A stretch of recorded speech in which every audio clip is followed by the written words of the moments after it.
Welcome aboard. It's Captain G with an update of our Invasion of Italy game. We just finished turn one, which essentially is July 1943-ish, if you will.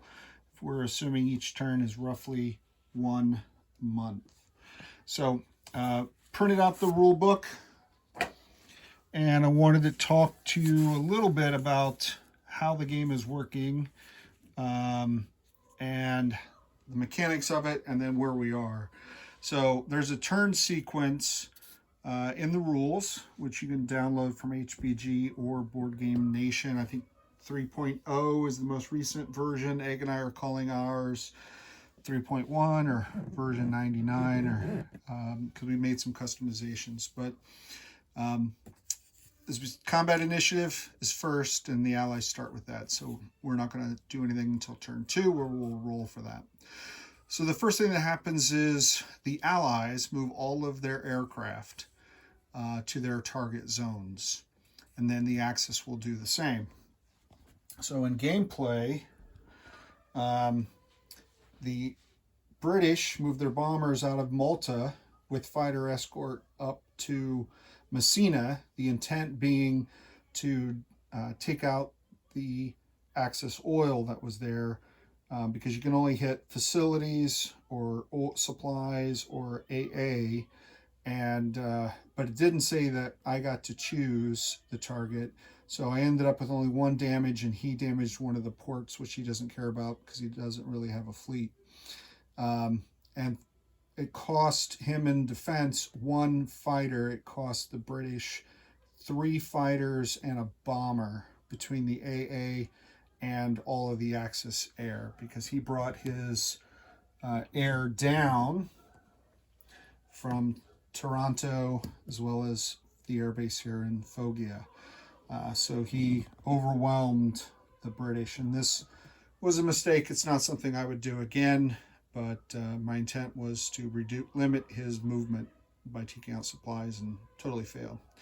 The other thing that we did was we moved U.S. paratroopers into the city to help take it with the British 8th Army, and then all the other fighters and tactical bombers went into this mountain zone to help with the U.S. landing by damaging, because there was quite a lot of Germans there. I had played with the idea of landing and taking this zone because it has Etna, and it's a level 3 mountain, so -3. So I knew if I didn't take it right away, Egg would do what he did, which is flood units into this to make a defensive stand here, where I'm heavily penalized to taking him out. But because of the limited range of the transports here not being able to get over there in time, I was limited to what I had on Malta, and it wasn't enough to take it. So that was just moving air. I talked probably too many zones. So after the Allies air, then the Axis responds. So he was able to see where I put my fighters and then responded. Then you do air to air. So anywhere that there are fighters, they shoot. All aircraft engages in combat. You remove casualties. And then you do the anti-air. So again, between these 2 phases, the Allies lost 3 fighters and a bomber, and the Axis only lost 1 fighter. Then you actually do the bombing. So again, minor damage here in the strategic bombing, but the U.S. paratroopers then landed, didn't get any hits on their initial jump attack, but we did get quite a lot of hits in the attack here against the German units with the Allied tactical bombers. Then it's artillery phase, and that's shore bombardment or artillery. We didn't have really anything in either of these phases because we hadn't moved our ground forces yet. Then it's the Allied combat move. So as I said, the combat this time, I sent a fleet around up here to take out his transports, which there was no combat, no dice roll, but it was a combat move. It sunk his ships, And the reason I did that and this was I wanted to control the strait and prevent him from sending reinforcements, which he could as long as the Axis controlled at least one of the straits in Messina. And that, as you saw, he started to pull back this force because he knows he'll never get down to Sicily with that army. So the U.S. landed armor, mechanized infantry.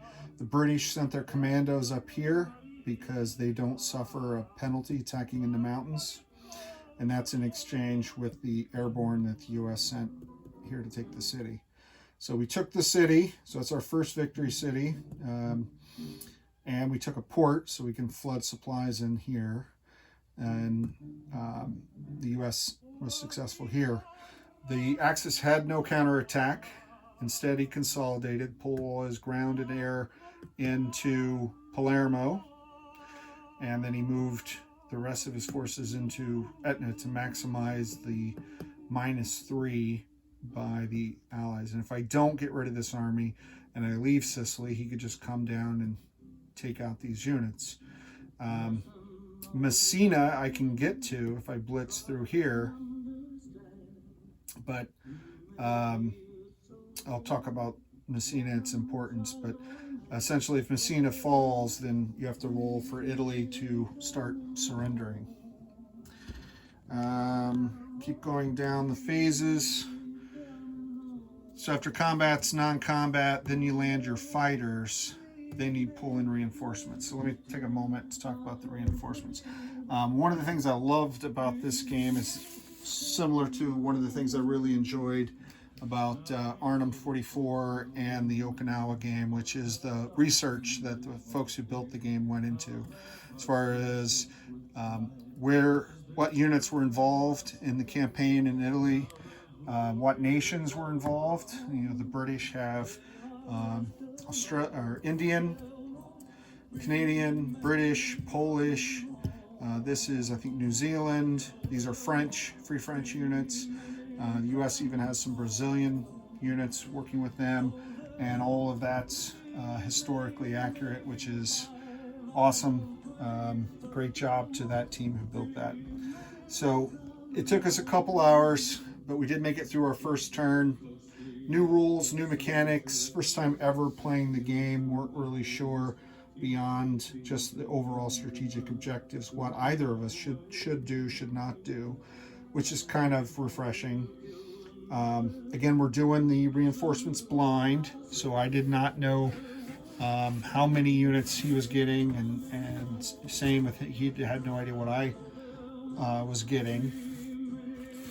But one thing that really bogged us down, and this was in some of the comments on from people who've played this game, was the challenges of the supply rule. So we made an executive decision. We're going to make the supplies advanced rules for our purposes. We want to learn the game. We want to play the game. We want to have fun. So I know that this is a change, but we are going for supply lines of supply. So as long as you can trace through a port or on ground to a city, then you have a source of supply and you can engage in combat, you can move. We're not going to track tokens. We're not going to say, well, a unit here doesn't have supply with it, so it can't move, etc. So that simplifies it. It does, it was getting convoluted to say that one supply could move all of these ships if they were in one sea zone, but if they were in 2 sea zones, I would need twice as many supplies. And it just got clunky. So we've eliminated supply tokens. We're going just with lines of supply. Now, those familiar with the game will say, well, what are you going to do about AA? What are you going to do about repairing damage? What are you going to do about fortifications? Because those all cost supplies. So what we've decided to do is we're going to keep the trucks in the game, and we are going to use trucks instead of moving supplies. They can be troop transports, which is one function they can do, and or they can be engineers. So you move them into a zone, the next turn, then you can say they built an AA, or they built a fortification, or they repaired damage. And that's how we're going to solve for that. So again, little home rules, but the intent was really wanted to play this awesome game, really wanted to play the Italian campaign. Been looking forward to this for a while, and we weren't having as much fun because we were getting frustrated with the supply tokens. And so this is the simplification. Okay, so no offense to anyone if you love the supply rules or if you were involved in earlier versions of this, but hopefully this will make it move faster. It'll be a lot more fun, and we'll go from there. So strategic picture where we are at the end of turn one. We have a small footprint here for the British 8th Army. We have Patton here on the west side of the island. He's going to move to Palermo next and knock out that Axis Air Base. These guys are going to just build up in strength. It'll take a while because these transports are pretty far from where the Commonwealth reinforcements come in, which is over here. So we're going to be shucking back and forth. Lines of supply will simplify that a little bit. And then you can see over here in North Africa. So the U.S. reinforcements land here, and there's more reinforcements than I have naval transport to move them quickly. So some of it will have to go non-combat to Tunis, and then from there. So there's still logistics in just the art of moving your forces and getting them into battle.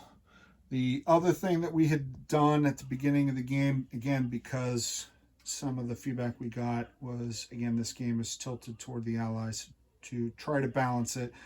We said the Allies had to take all 14 of the Italian cities in 12 turns, and we're not going to, when Messina falls, we'll roll for Italy's surrender, but Italian units won't disappear if they're in the same land zone as Germans. So if they're by themselves, they'll go away. But if there are German units, the German units will force them to stay and fight. That's kind of how we're going to go with it. So that makes the Axis significantly stronger. That and unshackling the Axis from the supplies should give Egg a significant leg up from the base game. So this will definitely be a challenge for the Allies. So that's the end of turn one. Probably we may get to this again tomorrow for another turn, and we'll see. There's only a few nights during the week where both of us have time on the same evenings to get together for our game. So look forward to any comments, questions that you may have on what we're doing. Are we making a huge mistake? Does it unbalance the game? Everything? Is this a totally different game by getting rid of supplies? We're hopeful that it'll make it a lot more fun and flow a lot quicker. So with that, I'm going to bid you arrivederci. This is Captain G, over and out.